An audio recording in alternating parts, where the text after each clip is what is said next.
Hindi pa mabakal ang mga palupok sa syudad sang Iloilo subong nga Disyembre 27. Sa interview sang Bombo Radio kay Geralda Valencia nga isa ka firecracker vendor, iyagin pahayag nga apisar nga wala pa sang madamong agabakal sang ilang baligya, nagasunod sa gihapon sila sa mga otoridad nga hindi magbaligya sa mga illegal nga firecrackers.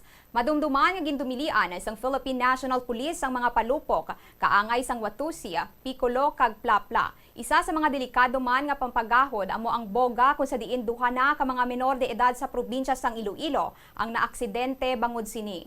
Do ano pa pigado pas bong do gamay-gamay pa lang. Pag nasulod dito sa laing nga ginano sang sang tisag. Wala mga migabigya sa mga kabataan kay no minors no ano kami wala mga migabigya.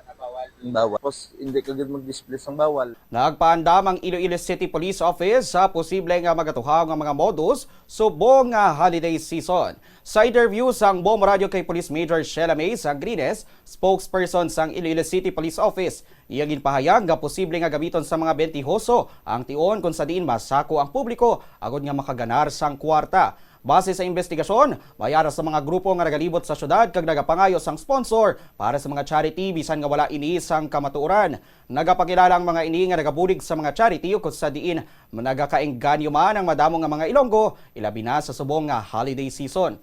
Sunog kay Sangrines, wala sang problema kung nagakadtog man sa mga charity ang kwarta. Apang kung wala man ini sang kamatuoran, mas maayo nga untaton na lang nila ang pagpanginto sa mga nagahatag sa ila. Dugang paniya nga padayon nga maghalong sa mga pampubliko nga lugar bangod madamo man nga ang kawatay kag modus nga nagatuhaw sa subong. I-verify gid nato no kon chikeron kon legit ina kag hindi lang ina scam or makasiling nga modus lang bala. So base kon ang ilang pagkaroling or pag-solicit is gamito nila iban nga tawo, iban nga personalidad or para sa kon specific nga causa or purpose, pero basic pala kon personal lang nila or interest, vested interest lang nga nila.